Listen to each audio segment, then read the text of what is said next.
Paul. Je m'appelle Paul Gogo. 6e épisode. J'étais dans ma chambre, on avait un appartement, on pouvait pas avoir plus soviète quoi, avec les vitres pétées, donc on a eu froid tout l'hiver en plus. On avait vraiment l'impression en fait que les bombes volaient au-dessus de l'appartement et je pense que des fois c'était un peu le cas. Je me suis mis à passer la nuit dans la même chambre que la journaliste russe. Elle m'a donné des médocs qui m'ont rien fait et j'ai été en panique pendant un moment. Je sais pas, un mec qui se retrouve sous les bombes dans un vieil appartement soviétique dans le Donbass. Enfin ouais, je vois tout avec un œil romantique et ça fait mal en fait. 3, 2, 1.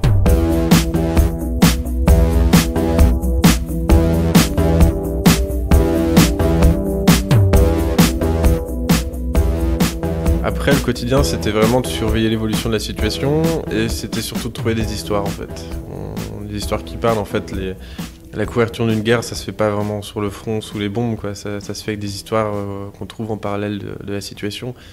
Et donc, je sais pas, j'ai les grands-mères qui vivaient dans les caves ou j'ai assisté à un échange de cadavres entre les deux camps. Enfin, non, mais du coup, on cherchait des histoires comme ça, quoi. Des gens qui étaient touchés par la guerre et on racontait ce qui se passait, quoi. Les villes qui avaient été prises, l'ambiance à Donetsk. C'est devenu de plus en plus difficile de venir à Donetsk, donc on est devenu de plus en plus précieux parce que nous, on y était.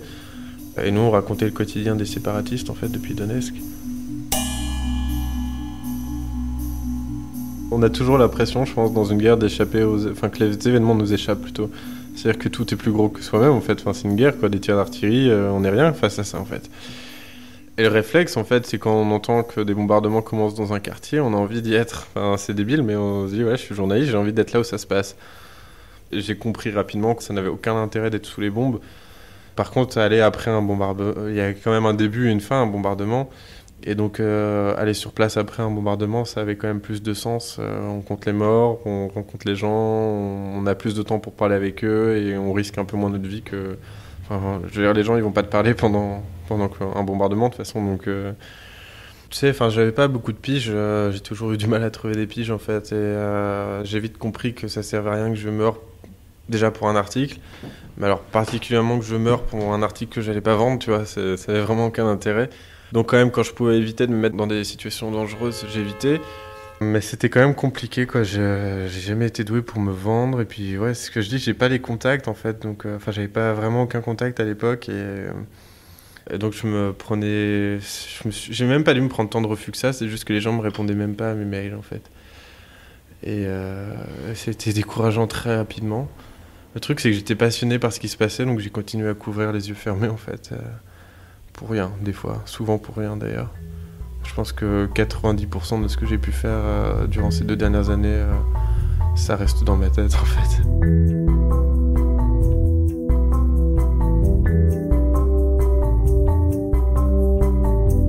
Tu dis que c'était difficile d'avoir des piges, mais pourtant tu bossais pour Ouest France et pour Libé. J'ai commencé à bosser pour Ouest France, même après, en fait. Il y a que quelques mois, en fait. Mais Libé, c'est arrivé par hasard. C'est un camarade de classe qui a fait son stage à Libé. Et Libé cherchait quelqu'un pour couvrir le Donbass. Parce qu'ils avaient personne dans le Donbass. Ils avaient quelqu'un à Kiev, mais personne pour couvrir le Donbass. Et lui, il a tilté. Il a dit, ah, mais moi, j'ai un pote qui est dans le Donbass en ce moment. Du coup, ils m'ont appelé un matin et ils m'ont dit, est-ce que tu as des histoires à nous donner ? Et j'avais fait 2 reportages que... J'arrivais pas à vendre, j'arrivais même pas à proposer, en fait, j'arrivais pas à envoyer des mails sérieux. Puis j'ai aucun contact, enfin, j'ai jamais vécu à Paris, j'ai aucun contact dans les rédactions, en fait. Et donc Libé m'a appelé, et je leur ai dit, ouais, mais moi j'ai 2 histoires, là, j'ai failli me faire kidnapper plusieurs fois, enfin, tout va bien, quoi, j'ai ramené des trucs, j'ai des histoires à vous donner. Et donc ils m'ont pris mes 2 papiers dans la journée, on a fait une page spéciale Ukraine dès le lendemain, en fait. Mais du coup, j'ai commencé à bosser régulièrement pour Libé de cette façon-là. J'ai toujours eu ce complexe de jamais trop me sentir journaliste, justement parce que j'avais pas fait d'école de journalisme, en fait. Donc, en fait, oui, c'est vrai que j'ai quand même appris le journalisme et surtout à couvrir une guerre dans cette période-là, donc j'ai fait plein d'erreurs.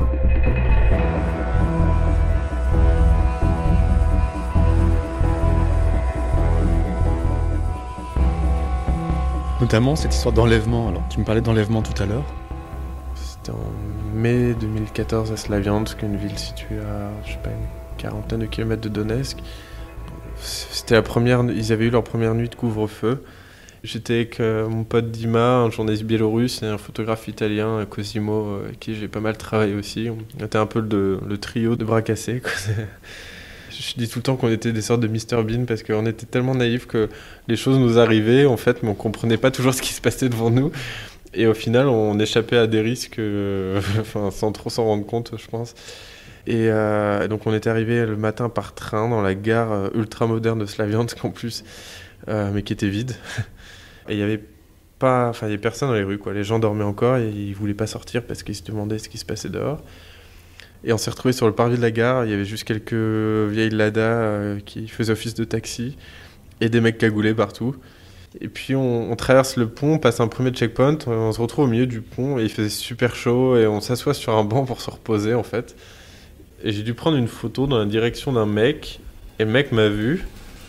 Il est venu vers nous, il a sorti son flingue et il a appelé quelqu'un, il nous a dit « vous bougez plus ». Et on attend, je sais pas, au moins un quart d'heure. Et là, il y a une voiture qui débarque à fond, un 4x4, qui avait été repeint en kaki. Il n'y avait pas de plaque d'immatriculation, il y avait un gyrophare, je crois, sur le toit. Il y avait... c'était crade à l'intérieur, il y avait des grenades et des armes partout à l'intérieur. Et les mecs étaient très agressifs, ils nous ont poussés tous les trois dans la voiture, quoi. Là, je me suis dit, mais ils sont en train de nous enlever, en fait, quoi. J'ai eu du mal à comprendre ce qui s'est passé, en fait. Donc on roule sur, je sais pas, 2 km, on n'a pas roulé très loin en fait. Et ils nous mettent dans une base, un de leurs QG. Et ils nous mettent, je crois que c'était 2 gamins, gamins de mon âge du coup, avec des calaches, qui nous tiennent en joue avec leurs calaches. Et ils nous disent, vous bougez pas, on va fouiller dans vos appareils photo et ordinateurs.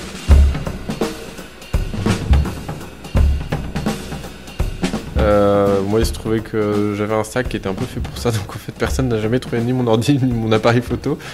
L'AFP m'appelle, le Parisien, je crois que c'était le Parisien qui m'appelle. Enfin, on était tous les trois, au bout de 20 minutes, on était tous les trois à répondre à des interviews. Je sais pas, on a dû rester 1 heure et demie.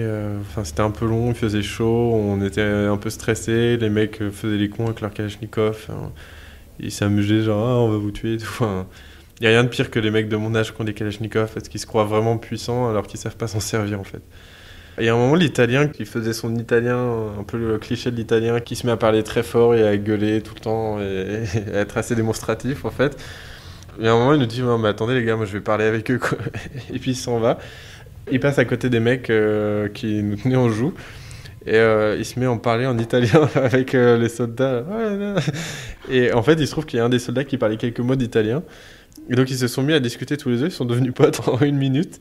Et je sais pas, en 2 minutes, on se faisait inviter à boire le café avec les séparatistes, quoi. Et ils ont voulu prendre une photo, ils nous ont vraiment pas laissé le choix de prendre une photo avec eux.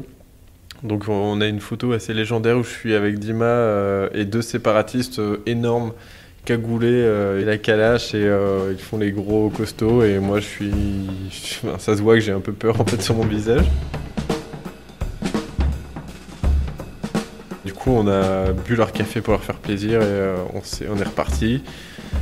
Et on s'est caché dans la cour d'un immeuble. On sortait en courant chaque fois qu'il y avait un taxi pour essayer de l'attraper. Et on savait plus comment quitter la ville. Et donc on est parti par les champs. Et en fait, les mecs avaient mis des checkpoints même dans les champs, quoi, sur les petites routes au milieu des champs. Donc on s'est refait arrêter ce checkpoint et on est tombé sur un gamin qui était persuadé qu'on était des espions américains. Et puis en fait, il savait pas quoi faire de nous, donc il nous a laissé repartir.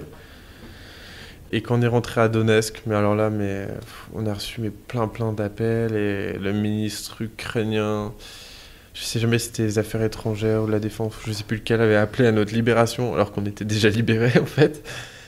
Et on s'est senti un peu con parce que nous, ça s'est très bien passé, et il se trouve que dans les jours qu'on suivit, ils ont enlevé des journalistes qu'ils ont vraiment gardés dans des caves pendant plusieurs jours. Donc il y a une petite ambiance comme ça pendant 1 mois et demi où ils étaient très kidnapping. Après, ils se sont rendus compte que c'était très mauvais pour leur image. Et c'est juste qu'on a été quelque part les premiers arrêtés en fait. Et ça s'est moins bien passé pour tous ceux qui ont eu le droit après, quoi.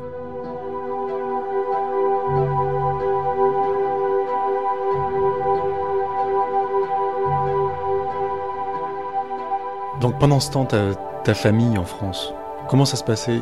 Tu y pensais et comment tu correspondais avec eux ? C'était pas évident, en même temps ils m'ont pas rendu le truc difficile non plus. Sincèrement, ils ont toujours compris pourquoi j'étais là-bas, ce que je faisais là-bas.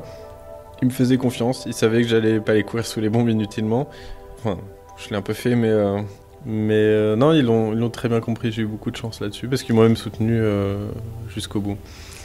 Enfin ça, je crois même que, c'est pareil, je l'ai jamais dit à personne, mais il y a quand même une période quand j'étais petit, je me disais, il faut pas que je m'attache trop à mes proches, parce que je veux devenir reporter de guerre et je voudrais pas qu'ils s'inquiètent pour moi quand je serai là-bas.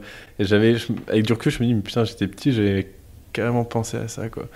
C'était plus dur avec ma copine à l'époque, du coup, parce que j'avais quand même besoin de me confier à quelqu'un et c'est elle que j'appelais à chaque fois pour lui raconter ce que j'avais vu. Sauf qu'elle, elle était à Rennes et elle avait sa vie tranquille à Rennes. Et du coup, je l'ai un peu choqué des fois en lui racontant ça et je m'en suis pas rendu compte sur le coup. Je l'ai mise dans des situations où elle a eu peur pour moi en fait. Et du coup, tout ce que je disais pas à tout le monde, en fait, c'était à elle que je le disais, quoi. Et elle était pas prête pour ça et j'ai été très maladroit de faire ça comme ça.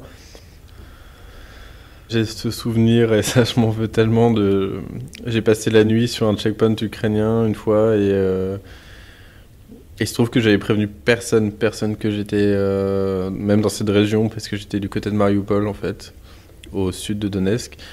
Et j'avais prévenu personne que j'étais dans le coin et je voulais le faire parce qu'ils ont commencé... il y a les tanks qui se sont mis en place, les tourelles qui ont commencé à tourner, les tirs de calage qui ont commencé à partir. Donc j'ai eu le réflexe d'appeler ma copine, et c'était un dimanche, donc je suis tombé, elle était en repas de famille, et je suis tombé sur le répondeur. Et il se trouve que pile au moment où j'ai laissé le message sur le répondeur, il y a eu un tir, mais vraiment juste à côté de moi, quelqu'un qui a tiré à la calache, je sais pas pourquoi. Et donc sur le message, il y avait « Ah, t'inquiète pas, tout va bien, c'est juste que là, je suis en ce moment du côté de Mariupol, et on se fait peut-être attaquer. » Puis là, des tirs à côté, et je raccroche, quoi.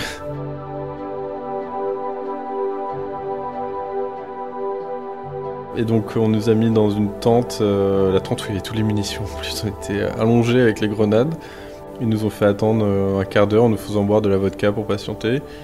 Et au final, c'était une fausse alerte. Mais du coup j'ai rappelé ma copine directement en disant je suis vraiment désolé. Donc je suis encore tombé sur le répondeur. Je suis vraiment désolé, écoute pas le message précédent. Mais et en fait après, quand je suis rentré, elle m'en a reparlé. Et elle était en plein repas de famille, elle a entendu ce message et... le décalage entre les tirs de calage derrière et elle qui était en Normandie avec sa famille, ça l'a pas... c'est mal passé, quoi. Donc ça a déclenché des crises d'angoisse. Toujours, je m'en veux même encore beaucoup là-dessus en fait. Parce que ce sont des problèmes de santé qui la poursuivent toujours en fait.